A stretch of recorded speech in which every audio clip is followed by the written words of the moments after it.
morning, folks. Welcome, welcome. Thanks for joining us today. We're going to give it a couple more minutes.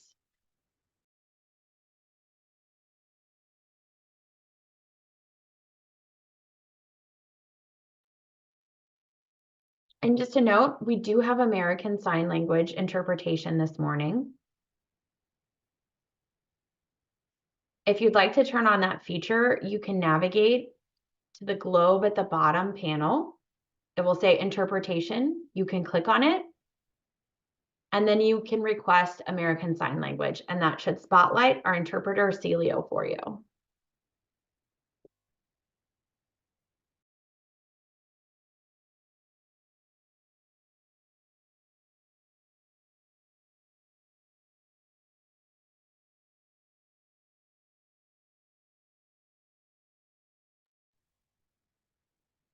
Good morning, everyone.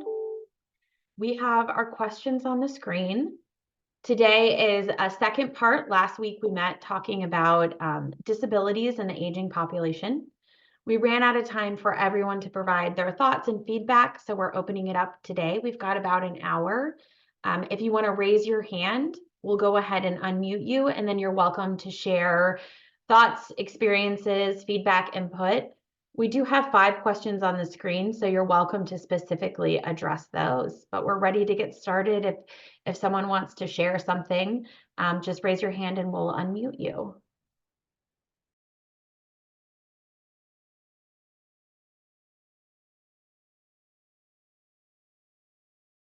Excellent. Good morning, Warren. We're going to go ahead and unmute you, and then you're welcome to share your feedback this morning. Hold up, Zoom webinar. Audio now unmuted. There we go. Can you hear me?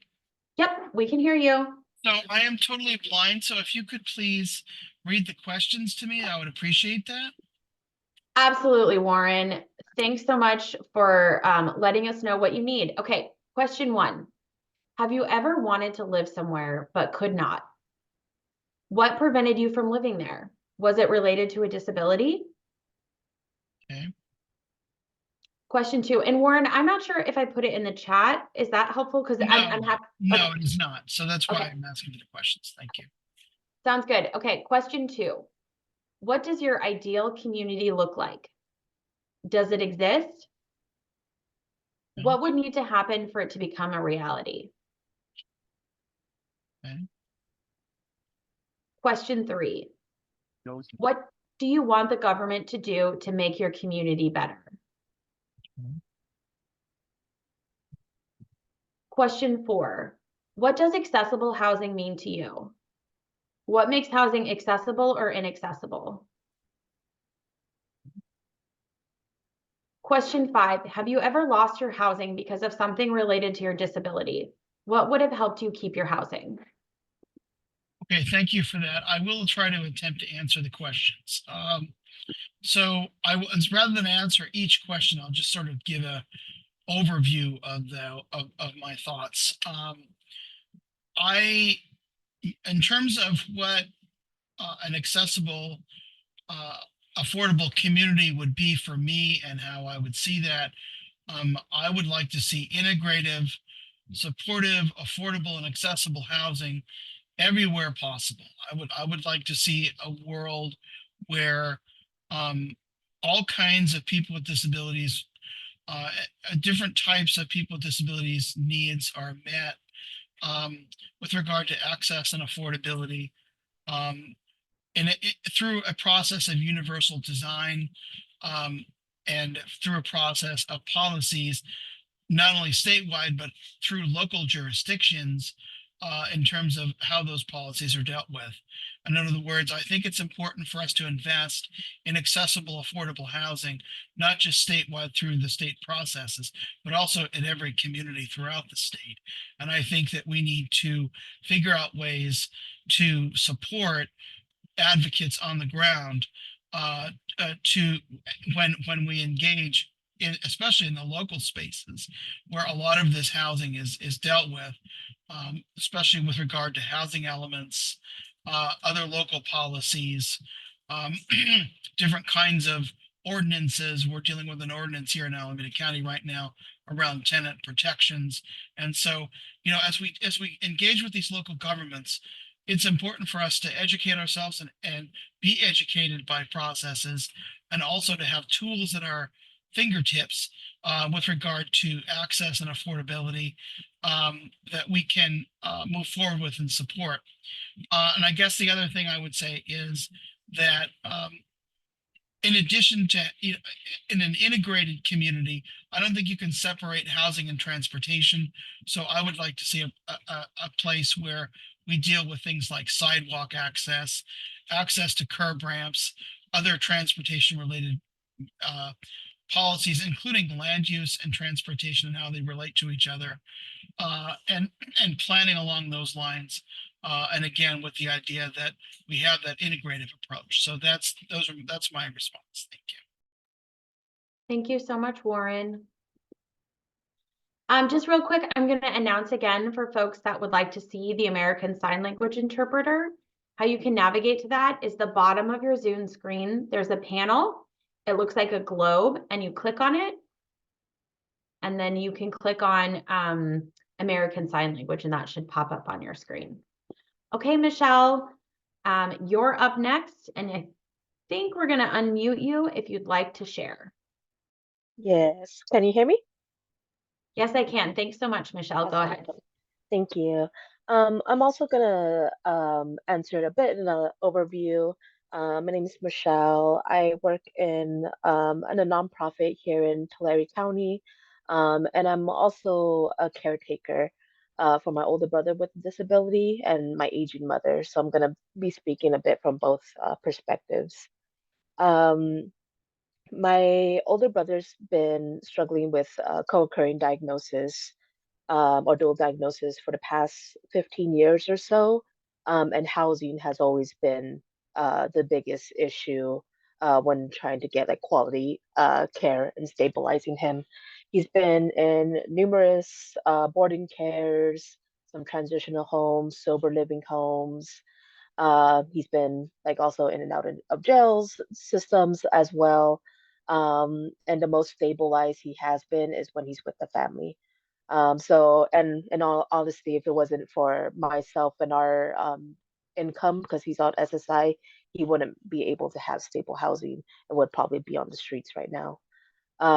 With the boarding care for the past decade or so, has been continuous problems of um, not being um, like healthy living spaces. A lot of them, majority of them, and some with some sober living homes are not at all like ADA or accessible to folks with disabilities. They have stairs. Majority of time, there's multiple people in a single room with bunk beds. Been in places with bed bug infestations, not being fed healthy meals, and that's when he would often relapse or get into a psychosis because he wasn't being properly cared for. Um, and so we found out that it's the most stabilized is for him to be with the family, and within also like Hispanic culture, we really work towards staying within a family unit. However, that's been such a huge struggle because we find ourselves often feeling like we're kind of pitted to be separated, and that the only options when he's really going, you know, through a tough time or psychosis is that he should just be conserved to the state, and we're given like little resources, is not really integrated with the mental health system, the case management, the housing. It seems very separate as well. So we are huge advocates of my brother oftentimes. And that took a lot of myself and my mom really educating ourselves of what are, you know, the rights to him and ourselves as family members too. Um, and also we live in a very rural community, and we're even outside of that very rural community. So we live in the outskirts, and due to again our incomes, we live in like this older house, but it is very run down. We are now exposed to toxic mold, probably unhealthy drinking water that we're going to get tested. And it's because of affordability and honestly for his own stability. It helps him to be a bit more out here. to because when he was living in town, he would often go out to the streets as well. However, that hugely impacts his mental health because we also get here heard, oh well, he can't get services because he needs to find transportation, and none of the buses are a walkable distance. There's no sidewalks to go to in town as well, and it's just an extremely busy street too. And so, yeah, it's just been a really big struggle finding really good, affordable housing for them. And as my mom gets older, too, and living with also, an undocumented mother is having like a lot of not many resources.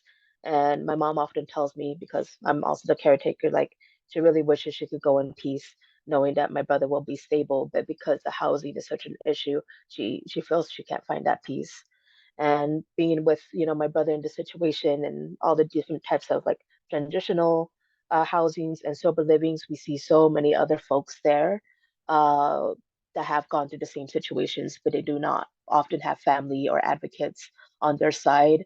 And it's just sad to see that we're able to do that for my brother, but there's so many folks and his peers that are struggling so much and they do not have that support. And then lastly, too, speaking of my own experience of working with primarily like youth throughout the county, especially like LGBTQ youth who struggle a lot with like mental health and substance abuse. They struggle a lot with stable housing. Something that did really help me as a young person who also struggled a lot with mental health, to the point where I was unable to like go to school or work. I was in a transitional age youth housing, and that was a huge help. And I would got really comprehensive care through case management, psychiatry, psychology, on-site care, and that truly stabilized me to the point that I was able to complete school and go, to university, come back and serve my community. But I really wish that was just more like readily available. There's a huge wait list. There's not enough housing to house, especially young folks in that very vital, age range to get stabilized. And I really hope I've seen the successes, and I really hope that is able to be expanded for folks, especially folks of higher care. But yeah, thank you. Let me share. Thank you so much, Michelle. You touched on a number of really complicated, important issues: sidewalks, environmental justice issues, caregiving. Thank you so much. Christine, you're up next, and then after that will be Robert. So Christine, we're going to give you the ability to unmute right now. All right, can you hear me? Yeah. Excellent. So I'm gonna connect the dots a bit. So both Warren and Michelle pointed out the importance of having connectivity. Hold on 1 minute.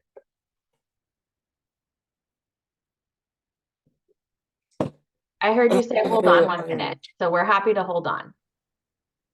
No, I just had to take a sip of water. See if this helps. So anyway, as was mentioned, having the connectivity to all these different services would be a tremendous help. But there are a few pieces missing. So Michelle mentioned how transportation into very rural areas can be very challenging. Having access to paratransit-like services beyond what is a standard process for a given paratransit service. So people may or may not know that most paratransit services are based off of fixed route systems. But if your buses don't go everywhere you need to go, then we need to jettison that idea and have an independent service that can get people around, but for a very reasonable price. Another thing to consider is, as we're building these new communities, not only should they be integrated according to equity and access, but really having concierge-like services available to the person, where it's not necessarily casework process, but certainly access to assistance as needed, because not everybody needs the same amount and the same kind of services. But if we're not honoring where the individual is, then we're really not serving that person.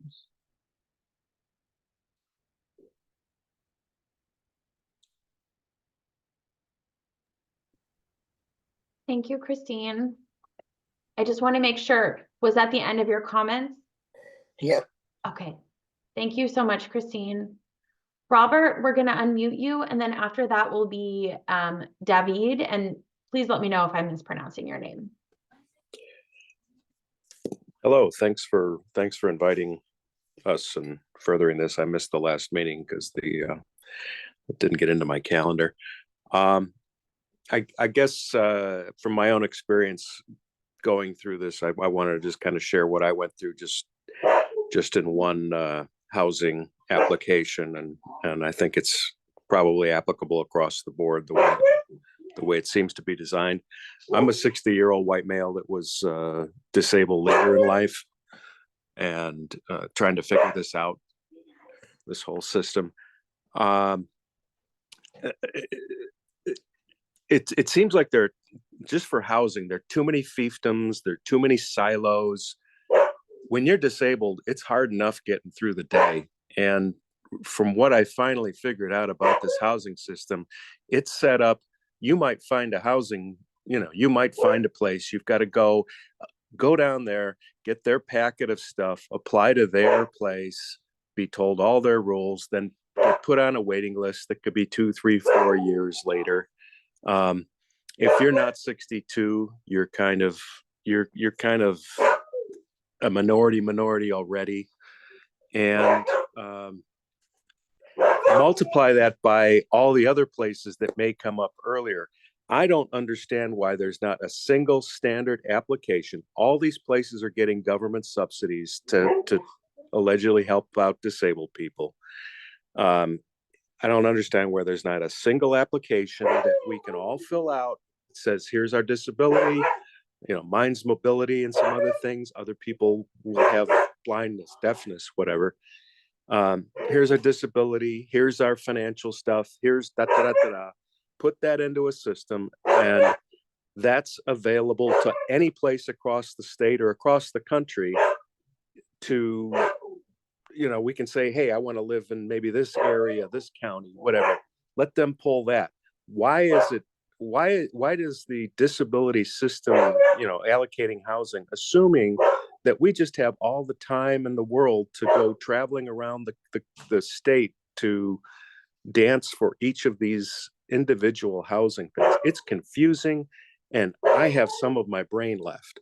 I don't understand how anybody that can't move, can't read, can't hear, can do much of anything without, a lot of resources that people assume that they have. It's just really confusing. I apologize for my helper's dog. Hey, please. So that's essentially it. I mean, from the bureaucracy standpoint, the level of bureaucracy you have to go through. In the meantime, you have to pay rent.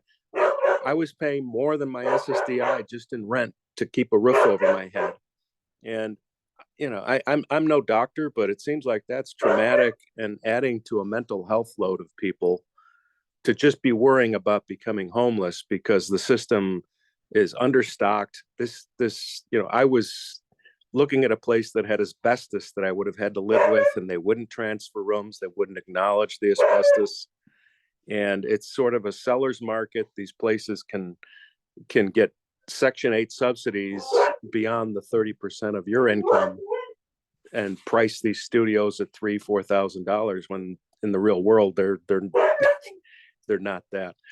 I apologize for the rambling here, but I think that the bureaucracy load should be heavily investigated and try and find a way for us to just apply, hey, I need a home that I can afford, and here's where I wouldn't mind living, and let it let me go to a place or call a place and say, hey, I'm in the system. Please put me on your waiting list.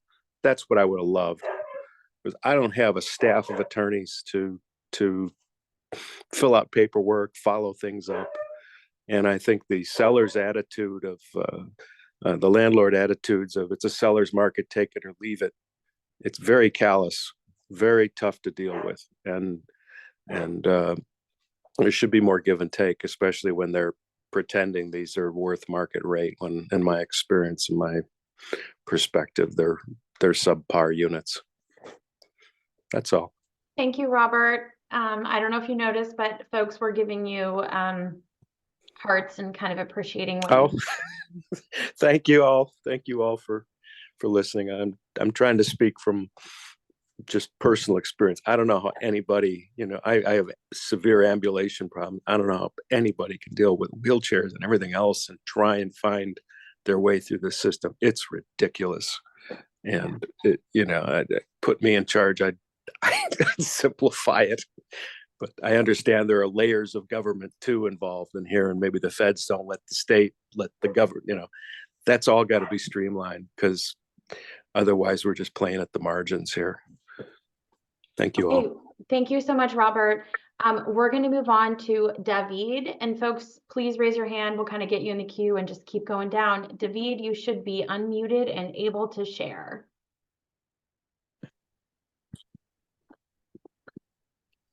Okay, David, do you want to go ahead? Okay, can you hear me? I hear you. All right, good, because my screen reader wasn't cooperating as usual. All right, I'm a member of the board of the California Council of the Blind, but these are my opinions, and I want to make that very clear. First of all, I think there's a lot of confusion with regard to housing standards. You have FHA standards, you have the old UFAS standards, you have 2010 standards, you have the now being updated Section 504 standards. I think that the disability community needs to come together. We're very deeply divided. I notice everybody's talking about their own small organizations, and that's important. But the disability community needs to come together to work on housing and transportation accessibility and other issues that are of extreme importance. Another thing that I want to say is that I think it's very important. Well, first of all, I'd like to request that you send the presentation. You gave an excellent presentation last week, and I would like to obtain that. And it should have been sent out to everybody. I'm talking about the slides and the text that came with the slides. That would be very, very helpful, as well as the questions.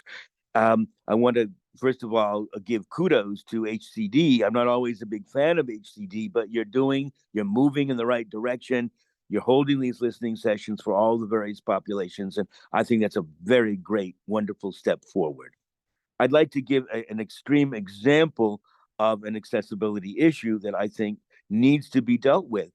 My apartment building in Berkeley, in order to reach the elevator, you have to climb up a very steep step. Now, give me a break, folks. That doesn't make any sense. And it shouldn't matter when a building was built. This should not be accepted at all. Also, to reach the first floor, there is no door to the building, and that's another problem, the lack of security. But you have to, you enter a courtyard, and then you have to climb steps to get to the first floor. So our building is not accessible at all for anyone with mobility disabilities. And I just think that HCD should not accept this.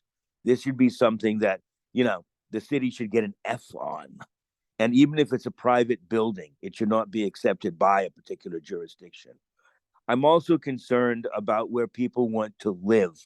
And as people have mentioned over and over, one of the reasons that people with disabilities don't have that privilege is because we have horrible, inequitable, inaccessible public transit in this state. And no matter what metropolitan planning organizations are saying, and no matter what transit agencies are saying, no one, but I mean no one, is doing anything to ensure equity with regard to transportation. It is a terrible, terrible problem that we are facing. I have proposed a transit equity project, and absolutely no organization has been willing to consider even consider adopting it. And I think that explains why people with disabilities are in such a predicament. I believe that it is important also to make sure, as someone else has already stated, that sidewalks are in working order, that the entire neighborhood's infrastructure welcome and embrace affordable housing and accessible transit.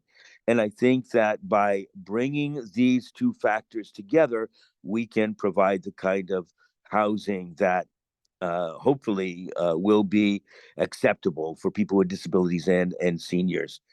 I am concerned that we need to move forward and have more discussions about what we mean by accessible housing and what we mean by accessible transportation. And because we have failed to define our terms, it is very difficult to discuss these concepts. So that's it. That's all I want to say right now. Thank you. Thank you so much. Just to note, we are going to post the slide deck online. We're making it accessible right now and doing some ADA remediation. And then I also wanted to just make a note that we have 2 American Sign Language interpreters today. So those folks switched. It's possible the video disappeared. If you click on the logo on the upper right of the person speaking, you can click on swap chat screen with video and the interpreters will reappear. All right, Shella, you're up next. I hope I'm pronouncing your name right. We're going to unmute you. And then Melissa, you'll be after that. Thanks so much today, folks, for participating and sharing. We're really here to listen to what people are experiencing. And I really appreciate you bringing your hearts and your lived experience and lessons and failures and systemic inequality. Thanks so much, folks. Shella? Hi, good morning. My name is Shella Dumong, and I am the Executive Director of Chance Housing. I'm also the mom of Simone, who has Down syndrome. I am on the Developmental Services Task Force and a member of the DACLAC Housing Subcommittee. So I am giving comments today from the perspective of the Executive Director of Chance Housing and having helped thousands of people actually get into housing units and some of the barriers that exist and that are emerging. One of the barriers that is emerging is the use of AI technology in the application process. So this would be at the housing authority level and at the property management level, for people to not only apply for, say, state, federal, and local housing resources, but to apply for rental units. And one of the things that is emerging is that these AI products are monetizing every aspect of the application process, including requiring people to have a unique email address. And there are plenty of reasons why applicants and people who need affordable housing would want to use the email address of another person. That could be age, illness, disability, frailty, memory, cognition, comprehension, intellectual and developmental disability, language, literacy, the need for an advocate, substance use, lack of services, homelessness or being unhoused, lack of access to the internet or other kinds of technology. And what we really need to do is allow these individuals that need assistance to use the email address of a trusted loved one, a parent, a sibling, a caregiver, an advocate, a housing navigator, a service agency, even if that email address has been used before in the Housers system. Right now, they are requiring or beginning to require that individuals have a unique email address that's never been used within their system before, which is absolutely crazy. But it is what we need. The solution to that is for HCD or the state to mandate a freedom of email or communication choice so that these products that are being used by housing authorities and property management companies and mom and pop landlords and other people, things like credit check agencies and whatever, because it's a barrier. It's a barrier at the most basic level, right? If one has access to a housing opportunity, but first they have to find someone to set up an email address that they're never going to use, and maybe can't even set up themselves. It is a violation of their right to use whatever email address they want, and we need to memorialize that. And thank you very much. Shella, thank you. That's a very unique and interesting challenge, and this is why we're doing this, because we want to hear about it. Melissa McCarthy, you should be able to unmute now. Allie, you're next. Thank you so much for having me. I really appreciate this opportunity. I am the Racial Equity Coordinator for Kings Tulare Homeless Alliance in Tulare and Kings County. And I am curious about the comments that many people have provided already today. I've heard of education, educating oneself and advocating for oneself or advocating for their family members. And I was wondering, what does that look like? How can that be an equitable opportunity for community members? As the equity coordinator for the continuum of care in the Bi-County region, I want to be sure that not only racial equity, but social equity, economic equity, all of the equity is equity. And I want to be sure that an approach is made that it's considered holistically for all members of all communities. So if it is okay, I was hoping to get some insight on what people are commenting about, what that looks like as far as advocation, education for oneself and to others, so that they understand the processes of the systems. So if it's okay, I'd like to, I don't know if I can add my email address to the Q&A section, but I invite participants to email me and hopefully give me just some feedback on what that looks like, if that's okay. And I wanted to say thank you so much to Cilio and Marquette for your incredible ASL interpretation. It's very useful for me. I've enjoyed it. Thank you so much. Thanks, Melissa. You are welcome to put your email in the chat and maybe your question, sorry, the Q&A box. And then just to plant a seed of an idea that might get at what folks are thinking about, on Wednesday, February 28th from 10:30 a.m. to noon, we're doing a listening session about tenant protections. And the first hour of that will be a tenants' rights workshop put on by the Civil Rights Department. And then we'll do a listening session for the last 30 minutes of it. So I think that's trying to get at the hybrid of educating folks on their rights and then seeing what people are also experiencing. Not here to say we're nailing it, but trying to do a little bit better. Allie Cannington, you're up next. Good morning. Good morning. Thank you so much for having me. My name is Allie Cannington. I'm a disabled advocate and also work at an organization that develops and advocates for more affordable, accessible, and integrated housing called the Kelsey. I wanted to uplift just a few of the challenges. One is both speaking on from my own experience as well as from the Kelsey. So in terms of, there is not one place where I've lived where I haven't felt like a liability as a disabled tenant.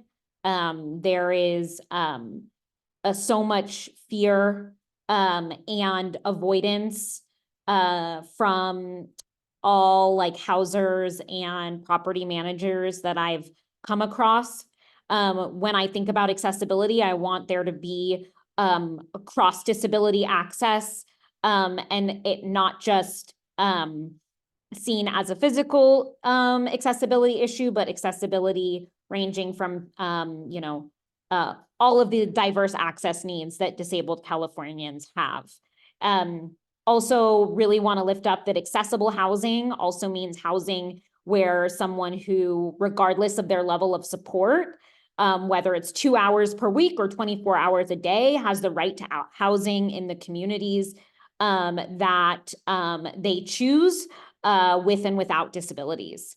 Also, we have a problem, even a lot of our affordable housing in the state does not meet the needs, meet the deep affordability needs that people on SSI need in order to live in housing. And so really thinking about the different income qualifications in our affordable housing and how do we prioritize deep affordability over the more moderate AMI levels that we see in affordable housing across the country. I mean, across the state, sorry.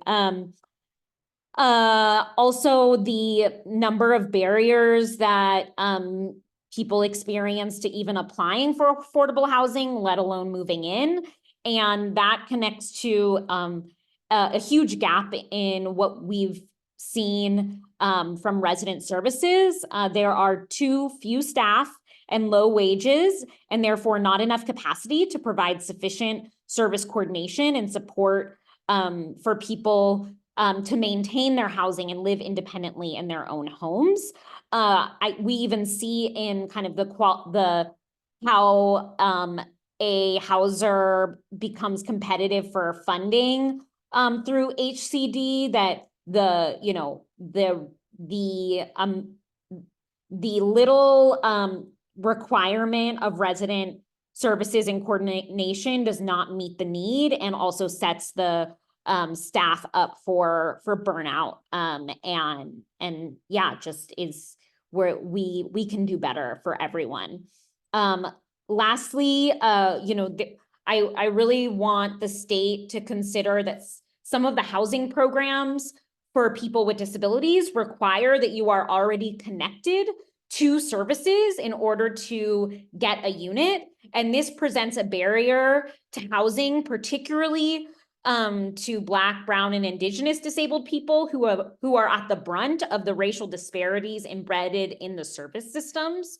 And so how can we think creatively to ensure that anyone housing first, regardless of whether or not you are connected to services yet, and that we create the housing that's supportive to folks to get connected to services once they are in housing, so that we can begin to break down these racial disparities that are embedded in the disability service system, as well as the housing system. Thank you so much. Thank you, Allie. And that's a great flag on housing first and the barriers folks may face. So thank you for raising that up today. All right, next up on hands raised,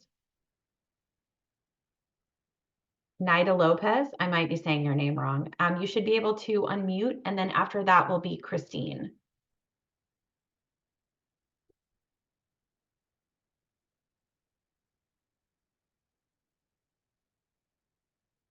Nida, are you able to unmute?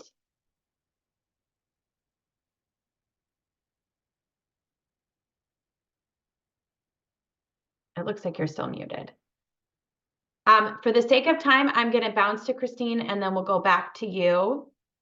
Christine, are you able to unmute? You should be able to right now. Oh. Christine? All right, there we go. Yeah, there we go. Can you hear me? Yes, thank you so much. All right, there we go. Okay, so Ellie brought up some really great points, but I'm going to go to the opposite side of the equation and say there needs to be more done in regards to not only preventing evictions, but also making sure that both the housing facility Section 8 folks that are signing up to become Section 8 voucher providers, if you will, providing housing, that is. Number one, really know and understand the laws that are on the books for California, and have the paperwork line up in the correct way, correct modulation, all that kind of stuff. But having the individual renter have that knowledge and skill to their availability as they move in, even before they move in. What I'm seeing and what I'm getting very nervous about is I'm seeing a lot more people being evicted, and in some cases it's in regards to their ability to pay their rent. In other regards, it's due to something that has happened. And it's understood that there should be a standard of renter participation in what is allowed, what is not allowed. But there should also be flexibility in understanding that there may be issues related to their disability that come into play. But really, the bottom line, in my opinion, as an advocate with Silicon Valley Independent Living Center, is to really assist people in understanding their rights and responsibilities as renters. But this should be front loaded at the very beginning of the process of signing up for a given facility. Even before that, they should have the knowledge and the skill to really understand what to do if, and that all of that should be in a packet as they sign up for a given spot. You get your lease and other information in a Peachy, and you can keep all relevant other information in that Peachy, just like we did when we first started, say, high school. We would get a confirmation package, a welcome package, with all the front load information of the different groups, different this, different that, so that we knew what was there and what was available to us. There should be a standard that it is required of any housing unit and facility, either privately owned or publicly owned. And that's my piece. Thank you. Thank you so much, Christine. So we don't have any other hands raised. I'm just going to go over the questions again. Oh, it looks like Cynthia would like to say something. Cynthia, we'll go ahead and unmute you. You can speak now. Thank you very much. I myself, I'm not a person with lived disabilities, but I do work with a population of community that has these experiences. Many of our families are field working families, and many times for them, securing housing that is adaptable to the needs of their children or maybe an adult in the family is a challenge, especially when they don't know that resources exist or what's available. So it would be wonderful to have this front and center, especially because they are our essential workforce. They are part of what allows all of us to have food on our tables. And so imagine the devastation a family feels after working a long day, not having the quote unquote banker hours to be able to advocate and address the needs of their children as it relates to securing housing that is accessible to them. And for our families that move as a result of work and hardship, that becomes 10 times the issue, because they have to really readily look for places to live. And sometimes that turns into multiple families living in a home, or a family securing a room within a home that doesn't meet the needs of children that may be living with visible and non-visible disability, or an adult that has a disability as well. So I think that highlighting that would be important, because right now that ideal community doesn't exist for these families. And to be able to discuss what that would look like would require bringing feedback from field working families, migrant families, to discuss the barriers around housing as it relates to those that have family members living with a disability. Thank you. Thank you so much, Cynthia. I really appreciate you raising that issue up. Just a general programming note. Folks are able to come and talk about whatever issues they think are important for this fair housing plan, but we have planned our sessions focused on specific topics. Of course, all these things are connected as well. On February 14th, from 1 to 2:30 p.m., we will be discussing persons who are immigrants and some of the unique housing challenges those folks face. Of course, that's a disability issue too, so thank you, Cynthia, for vocalizing that today. I'm going to read the questions again and just see if folks have other things. Thank you all so much for being with us today. This is important, and I'm glad you're able to vocalize this. And I'm glad that on our end, we were able to set something up where more folks could participate. Have you ever wanted to live somewhere, but you could not? What prevented you from living there? Was it related to a disability? What does your ideal community look like? Does it exist? What would need to happen for it to become a reality? What do you want the government to do to make your community better? We heard a lot of ideas on that one today, so thank you. What does accessible housing mean to you? What makes housing accessible or inaccessible? Have you ever lost your housing because of something related to your disability? What would have helped you keep your housing? Okay, we've got a couple hands. Robert, we're gonna unmute you. You should be able to speak now. I should, thank you. Just a real quick thing on that, and I'm hoping I don't blank. As one of these questions triggered, it's in going through this process and seeing what's available. There's these houses that I guess got tax breaks of the 70s and were built, and that's kind of a lot of the housing stock in my area. But I'm a big fan of not ghettoizing certain classes or certain people. I have mobility issues.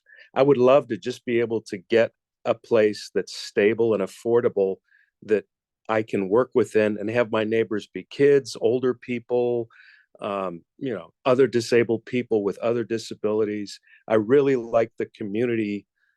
I would love to see housing go more toward community, and rather like, oh, you're disabled, you go in this building here. You're disabled, it has to be a whole bunch of people that are lucky enough to get housing here, and it's all people just waiting to get into this care facility that the same company owns next door or whatever. I really would love to see people from a variety of background and have my neighbors be a variety of background like I have lived all my life. And if buildings, I don't know if that's a Swedish model or whatever, co-housing, just having neighbors of a variety of background and not have to all be disabled, because I'm still alive, and everybody here is still alive and has something to contribute to community. And it's almost like disabled people are being warehoused here and senior people are being warehoused here. And I think that's a big problem. And that's why people have mental health things. They have nothing, they're put in situations where they feel they have nothing to contribute other than staying alive. And that's such a disempowering perspective.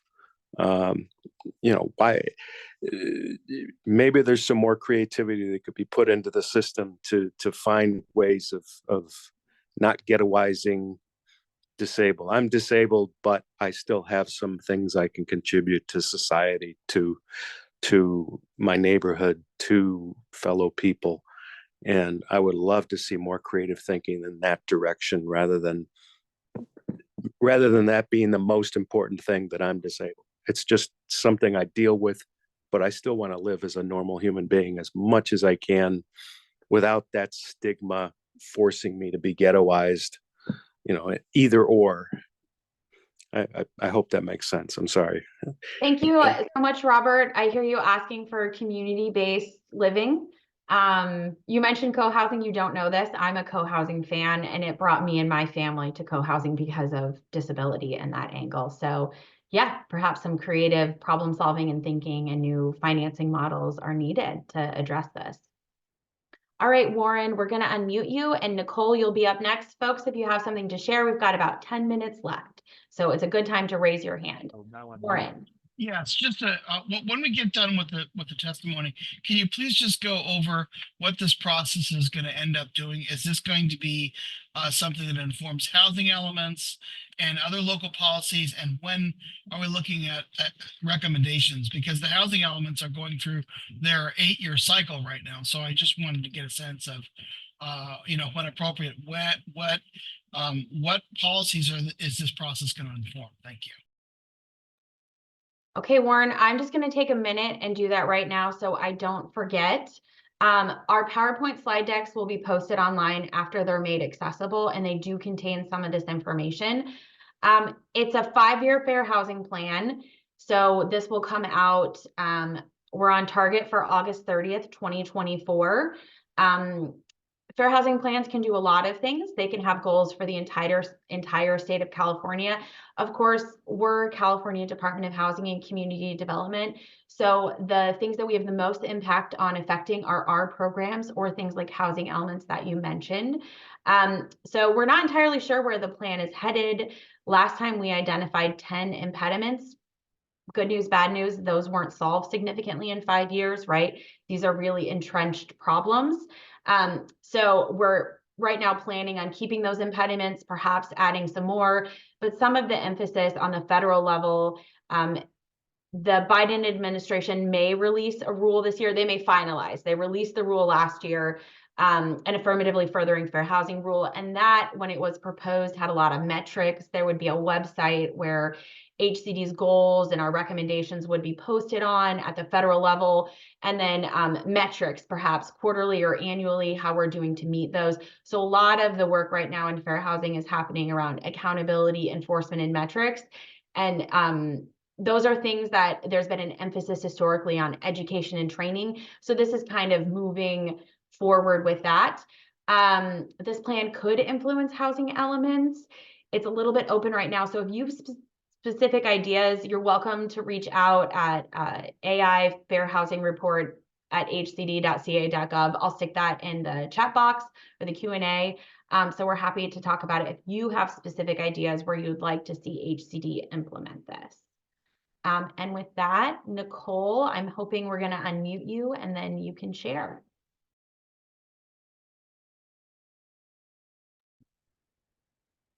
Thanks, Suzanne. This is Nicole Mendoza. Hi, everyone. It's good to be with everyone here this morning. I'm a 37-year-old person with mental health disabilities, and I have a younger brother with intellectual disability and autism, and I'm from Stockton, California. I'm also a senior attorney for Disability Rights California in the Civil Rights Practice Group, and I've lived half my life as a renter. And when I became a mom, I had no housing choice really in San Diego and ended up moving back home to Stockton during the pandemic. And there should have been more choices available to me, and there were not. But when I came back home to Stockton, the situation there is so bleak. And I started serving homeless at the local shelter and getting involved. And what I've noticed and learned over the last couple of years is that in regards to number 3, what I want my government to do to make my community and like all communities better is to acknowledge that homelessness at this point is a state institution and people are isolated to the streets instead of to different places. It really is, they're isolated to the street and then are harassed by law enforcement and displaced further. And it really is just a cycle of survival and most don't make it. And the homeless population, I think we already know half or more than half are people with disabilities. And if you're not disabled, before you become homeless, you're most certainly going to develop some sort of disability during your homelessness. Mental health disabilities, definitely. And so I want the state to acknowledge that criminalizing homeless people is a violation of the duty to affirmatively further fair housing, because we know not only is the homeless population full of people with disabilities, it's also full of people who are Black and brown and disabled and LGBTQIA plus, and you name it, like all of California is going to be homeless. So I think HCD and the state need to just take what they know and what they're hearing and just start building housing for people of all different types of abilities and build it everywhere. And that's what I would like to see from my government. Thank you so much, Nicole. Lots of intersectional, complicated issues in there, and I appreciate you naming it. Christine Fitzgerald, I think you're probably going to be the last person we hear from today. Anyone else, if you want to raise your hand, we've got like 4 minutes left. Christine, you can go ahead. One thing that we haven't touched on yet, but I think is also of great importance. Not only, we're talking about different levels of equitable and fair housing, certainly, but being able to make it possible for someone to move from one place to another in an easy, convenient, quote unquote, convenient way. So, for instance, if I wanted to move from San Jose, California, I've been here all of my life, I'm tired of it, I want to get out of Dodge and move to San Diego, I could do it within a reasonable period of time instead of having to apply to different places and maybe within 5 years get in. There should be a way that this could happen in a more equitable and easy way to do it, so that my needs are met and somebody that could use this space could get in. That's it. Thank you so much, Christine. Okay, y'all. It was wonderful hearing from folks last week. Today was our extra hour because there was so much input, feedback. Oh, Sabrina, you can be our last hand this morning. We'll unmute you. Oh, hand just went down. Okay, I'm going to call it for today. Thank you all so much for being here. It's been really wonderful. We'll be back on Wednesday talking about immigration issues. Thanks so much, folks. Take care.